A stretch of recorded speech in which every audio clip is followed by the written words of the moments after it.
तो फिल्म के शुरू होते ही हम रत्ना को देखते हैं। रत्ना घबराई हुई अपने कमरे में आकर अपना कमरा लॉक कर लेती है। उसका चेहरा भी बिगड़ा हुआ था और अचानक से वो अजीब हरकतें करने लगी। अगली सुबह रत्ना बिल्कुल नॉर्मल थी। उसने एक एनवेलप लाकर टेबल पे रखा जहाँ पर उसका बेटा बैठा हुआ था और फिर अपने बेटे को चलने को कहा। एनवेलप के अंदर डाइवोर्स पेपर्स थे जो उसका बेटा देख चुका था। ये लोग अभी रत्ना के हस्बैंड को ही पिक करने के लिए जा रहे थे जो एक नेवी ऑफिसर था और काफी अर्से बाद छुट्टियों पर घर वापस आ रहा था। यहाँ रत्ना अपने हस्बैंड की कलीग से भी अच्छा बिहेव नहीं गई थी और जब फारिस यानी उसका हस्बैंड उसे मूवी के लिए लेकर आता है तो वो उससे भी अजीबोगरीब बर्ताव करती है, जैसे वो उससे दूर रहना चाह रही हो। मूवी के बाद ये लोग घर आ जाते हैं। रत्ना सीधी तरह अपने फ्लैट के अंदर चली जाती है जबकि फारिस अपने नेबर से मिलने लगा था जिसने फारिस को बताया कि तुम्हारी वाइफ कई रातों से घर नहीं रहती। और ये सुनकर फारिस को बहुत ज्यादा गुस्सा आ गया। इसी चीज का गुस्सा आकर फारिस रत्ना पर निकालने लगता है लेकिन रत्ना कोई रिस्पॉन्स नहीं देती और दोबारा घर से बाहर जाने की बात कहती है। रत्ना को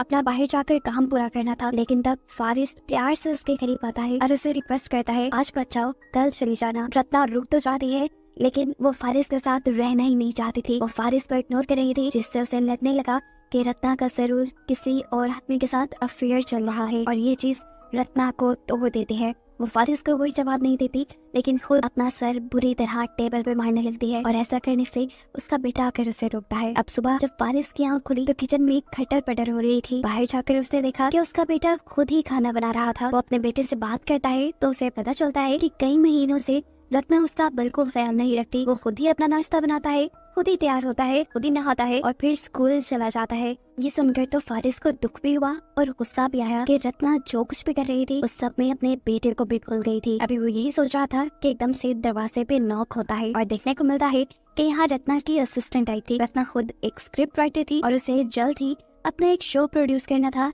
जिसके लिए वो काफी दिन से बिजी थी और रत्ना के ही कहने पर उसकी असिस्टेंट उसके बेटे बुद्धि को स्कूल छोड़ने भी चाहती थी और स्कूल से लेकर भी आती थी। ये लड़की फारिस को ये भी बताती है कि रत्ना पिछले 3 महीने से एक होटल में जाकर काम कर रही है क्योंकि उसे सुकून की जरूरत थी। तो फारिस जवाब में कहता है सुकून तो उसके घर पर भी था, घर पर भी कोई नहीं होता। फारिस इस लड़की से रत्ना के होटल का पता पूछता है तो ये लड़की बताती है मैं खास नहीं जानती, वो हमारे डायरेक्टर ने उसे बुक करवा के दिया है। खैर ये लड़की अब रत्ना के बेटे को यहाँ से लेकर चली जाती है और इतने में ही फारिस का नेबर उनके घर आ जाता है। इस मर्तबा वो एक नई खबर लेकर आया था। वो फारिस से कहता है मुझे लगता है रत्ना के ऊपर किसी डीमन का असर है और ये बात मैं श्योरिटी से कह सकता हूँ क्योंकि मैंने उसके पीछे किसी डीमन को चलते हुए देखा है। फारिस को इन सारी चीजों पे बिल्कुल यकीन नहीं था। तब टोनी जवाब में कहता है देखो मैंने रिसर्च की हुई है, ये बुक तुम भी रखो, तुम भी इसे पढ़ना। अगर इसमें लिखे हुए साइंस तुम्हें अपने घर पे मिलने लगे तो समझ जाना कि रत्ना किसी मुश्किल में है और तुम उसे एग्जॉर्सिज्म करके बचा सकते हो। बुक में कुछ ऐसा लिखा था कि अगर फैमिली के किसी भी मेंबर के साथ वो डीमन होगा तो उसके बाकी फैमिली मेंबर्स को घर पर बेफजूल खून के धब्बे नजर आएंगे।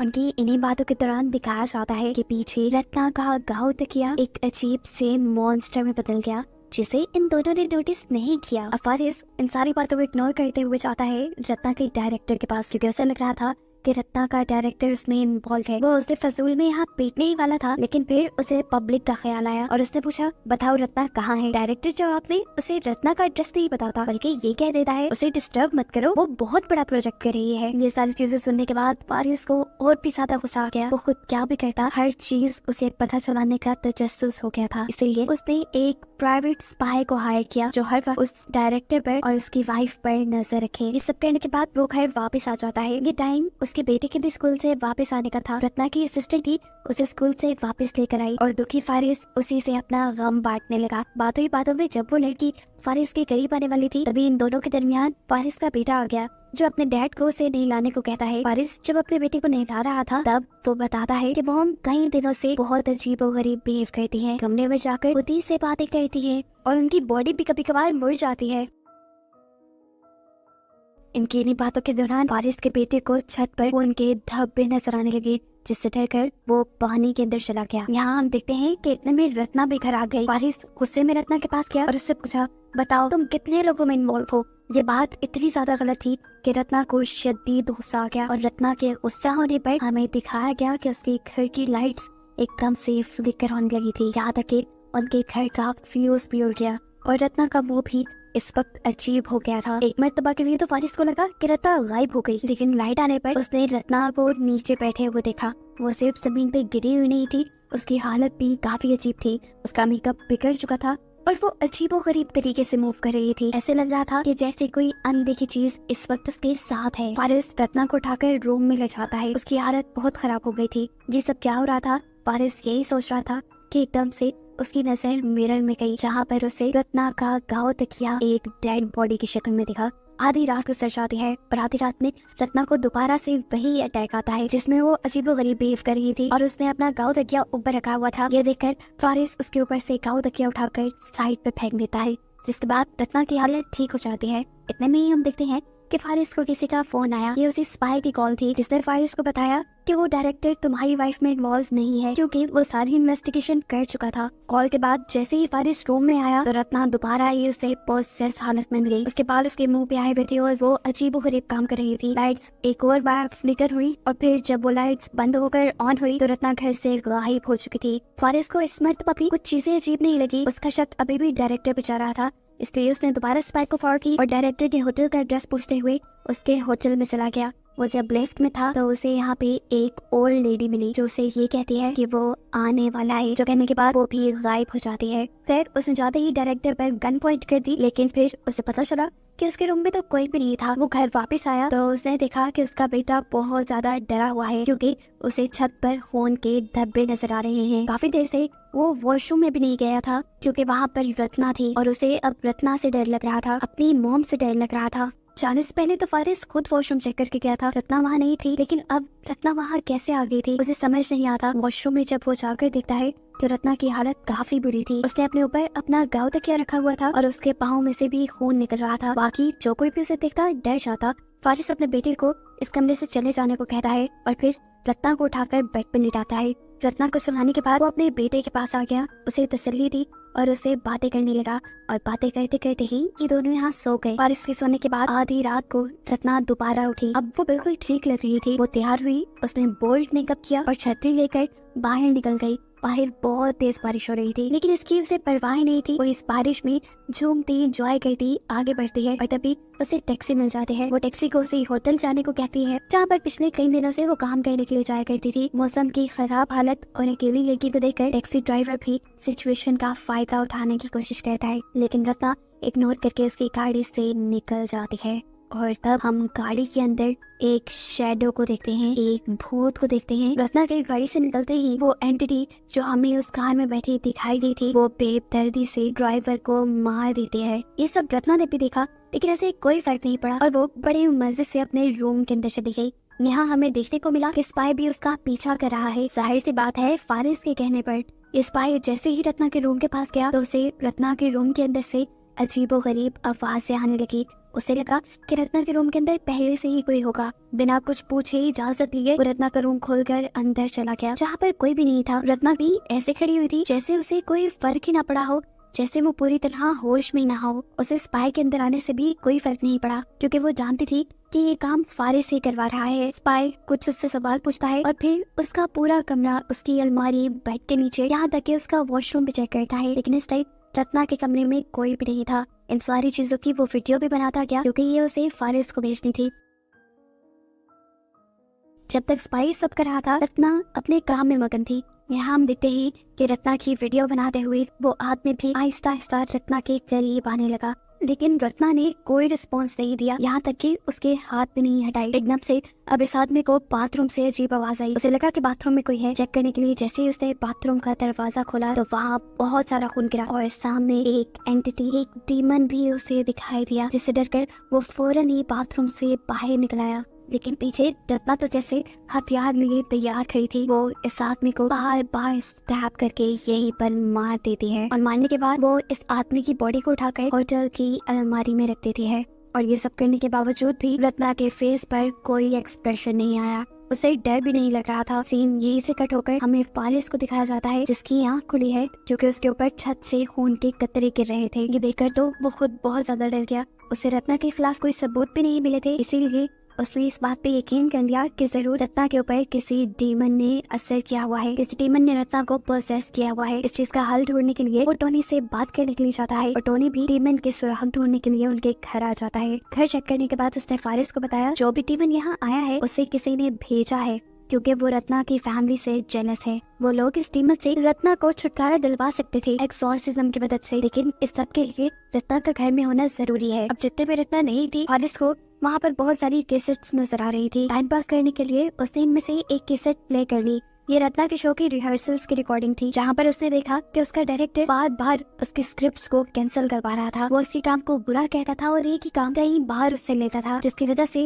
रत्ना काफी डिस्टर्ब थी। इसी रिकॉर्डिंग में हम देखते हैं कि रत्ना के असिस्टेंट उसकी सारी स्क्रिप्ट्स को समेटती है और फौरन रत्ना के पीछे आकर उससे कहती है कि मैं तुम्हारी सारी प्रॉब्लम्स हल कर सकती हूँ, सिर्फ एक शर्त पे कि तुम अपने हस्बैंड को मुझे दे दो। जाहिर सी बात है किसी को भी ये बात सुनकर गुस्सा आना ही था। रत्ना ने बुरी तरह इनकार कर दिया। तब उस लड़की ने कहा, सोच लो, मैं तुम्हें उसके बदले कुछ ऐसा दे सकती हूँ जो हमेशा तुम्हारी बात मानेगा, लेकिन वो एक इंसान नहीं होगा, वो होगी कोई एंटिटी, एक डीमन। ये सारी चीजें फुटेज में देखने के बाद फारिस समझ गया कि जरूर रत्ना की असिस्टेंट नहीं, वो एंटिटी, वो डीमन रत्ना के पीछे लगाया है। सारी बात समझने के बाद वो इरादा करता है कि वो रत्ना की मदद करेगा, इसीलिए वो पूछ पूछाकर रत्ना के होटल जाता है, जहाँ हमें देखने को मिला कि इस टाइम रत्ना के पास उसका डायरेक्टर आया हुआ था, जो अभी भी रत्ना को फोर्स कर रहा था अच्छी स्क्रिप्ट लिखने के लिए। ये देखकर रत्ना को बहुत ज्यादा गुस्सा आ गया और रत्ना के गुस्से में आते ही इस डायरेक्टर के सामने वो डीमन आ गया, जिसे देखकर ये डायरेक्टर बुरी तरह डर गया। उसे समझ नहीं आई वो क्या करे। बिल्कुल स्पाई की तरह वो भी जब डर कर पीछे मुड़ा तो उसे रत्ना मारने के लिए खड़ी थी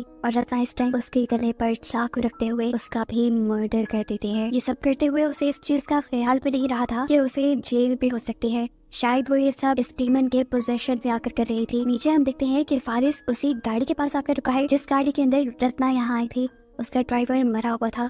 अभी वो उसी को देख रहा था कि अचानक डायरेक्टर की लाश भी उसी गाड़ी पे आ गिरी और ये देखकर वो बुरी तरह घबरा गया और फौरन रत्ना के रूम के अंदर जाने के लिए बढ़ा। जब वो लिफ्ट में था तो उसे दोबारा से वही ओल्ड लेडी मिली जो पहले भी उसे मिल चुकी है और वो उसे इतना ही कहती है कि वो आ गया है और ये कहकर वो वहाँ से चली जाती है।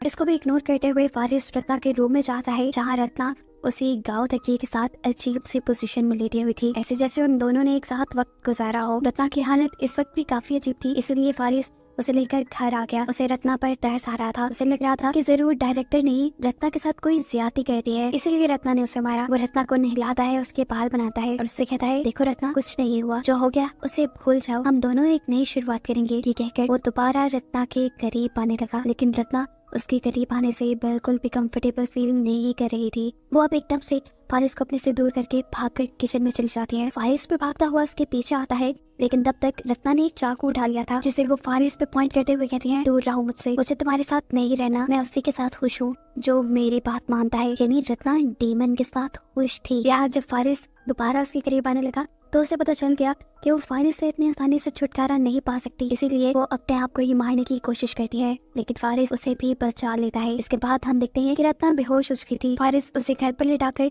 जल्दी से टॉनी को घर लेकर आता है ताकि वो उसका एक्सॉर्सिज्म कर सके। टॉनी भी घर में बहुत सारी कैंडल्स जलाकर रत्ना के हाथ पांव को बेड से बांध देता है, लेकिन इस सब के बाद उसे क्या करना था ये वो नहीं जानता था और कंफ्यूजन उसके मुंह पे साफ नजर आ रही थी। एकदम से अब वो खुद से एक बात बनाता है और फारिस से कहता है कि मुझे रत्ना की पूरी बॉडी को अच्छे से चेक करना होगा, तुम बाहर चले जाओ। इस बात से साफ जाहिर था कि वो भी रत्ना का फायदा उठाना चाहता था। यहाँ दिखाया जाता है कि बुद्धि अब स्कूल से वापस आ चुका था। उसे स्कूल से रत्ना की असिस्टेंट ने पिक किया था, जो इस टाइम घर आते ही घर का अजीब सा माहौल देखकर फौरन यहाँ से भागने की कोशिश करती है, लेकिन फारिस उसे पकड़ लेता है। वो उससे कहता है, मैं जानता हूँ ये सब तुमने किया है, तुमने भेजा है ना रत्ना के पास डीमन, तुम रत्ना को आजाद करो, चाहे मुझे ले लो। उसका मतलब था कि ये लड़की जो फारिस को किसी भी हालत में पाना चाहती थी, फारिस अब उसके साथ रहेगा। लेकिन फारिस ये सब मुंह से बोल रहा था, दिल में ऐसी बात उसकी नहीं थी। वो अभी भी रत्ना को आजाद करने के लिए नहीं बोल रहा था, वो सिर्फ अपनी फीलिंग्स के लिए ये सब कह रहा था और उसकी फीलिंग्स उस डीमन ने सुन ली और एकदम से वो फारिस को साइड पे गिराते हुए रत्ना के असिस्टेंट के पास आ गया और फिर उसकी बॉडी के अंदर चला गया। उसे पोजेस करते हुए डीमन ने फारिस के ऊपर हमला कर दिया, लेकिन फिर उसने फारिस को नहीं मारा क्योंकि वो तो रत्ना के अकॉर्डिंग काम करता था और रत्ना नहीं चाहती थी कि डीमन फारिस को मारे, इसीलिए डीमन इस लड़की की ही बॉडी के साथ घर से बाहर चला गया और अजीबोगरीब हरकतें करने लगा। अब फारिस जब वापस रूम के अंदर आया तो उसने देखा कि टोनी उसकी वाइफ के साथ जबरदस्ती करने की कोशिश कर रहा था और ये देखकर उसे गुस्सा आ गया। इससे पहले कि वो टोनी के साथ कुछ करता, इस रूम का सारा फर्नीचर हवा में लटक जाता है और यहाँ की लाइट्स भी चली जाती हैं। टोनी इसी मौके का फायदा उठाते हुए फारिस को मारने की कोशिश करता है, क्योंकि वो जानता था कि अगर उसने फारिस को न मारा तो फारिस उसे मार देगा। अब ठीक उसी टाइम पर जब वो फारिस को मारने वाला था, डीमन ने उसी को पोसेस कर लिया। ऐसी हालत में टोनी खुद अपना सर दीवार से मार मार कर मर गया। और यहाँ रेलवे स्टेशन पे रत्ना की असिस्टेंट भी अपना सर नीचे मार मार कर मर गई। सीन कट होकर दोबारा हमें फारिस का घर दिखाया जाता है, जहाँ दीवारों पे, छत पे, फ्लोर पे हर जगह खून फैलने लगा था। और ये देखकर फारिस भी डर गया। हाथ में गन लिए उसने तेजी से अपने बेटे का दरवाजा खटखटाया ताकि वो अपने बेटे को लेकर यहाँ से भाग जाए, लेकिन दरवाजा ना खुलने पर मजबूरन उसे रत्ना के रूम में जाना पड़ा, जहाँ जाकर उसने देखा कि रत्ना अपने गाँव तकिए के साथ टाइम स्पेंड कर रही थी। असल में गाँव तकिए के अंदर इस वक्त डीमन था और वो डीमन के साथ इंटीमेट हो रही थी। ये देखकर फारिस के भी होश उड़ गए। उसे समझ नहीं आई कि उसने देखा क्या है। उसके दिमाग पे इतना स्ट्रेस आया कि वो बेहोश हो गया। और उसे जब होश आया तो उसने देखा कि वो थिएटर की एक कुर्सी से बंधा था और उसके इर्द गिर्द सभी उन लोगों की लाशें बंधी हुई थी जो इस मूवी में मारे गए थे। यहाँ रत्ना इन सबको अपनी लिखी हुई स्क्रिप्ट सुनाती है और फिर हंसते हुए फारिस को भी शूट करके मार डालती है। देखने को मिलता है कि ये सब उसके बेटे बुद्धि ने पर्दे के पीछे से देखा, लेकिन कोई अजीब रिएक्ट उसने नहीं किया। शायद उसे भी डीमन ने पोसेस कर लिया था। अब रत्ना का साथी वो डीमन ही था जो उसे हर मुश्किल से निकाल लेता था। इसीलिए तो रत्ना ने इतने बड़े बड़े कदम उठा लिए थे। जितने भी लोगों को रत्ना ने मारा था, ये सब वो लोग थे जो रत्ना को तंग किया करते थे। और अब इन सब के मरने के बाद रत्ना आजाद थी और उसी को दिखाते हुए ये कहानी यहाँ खत्म हो जाती है।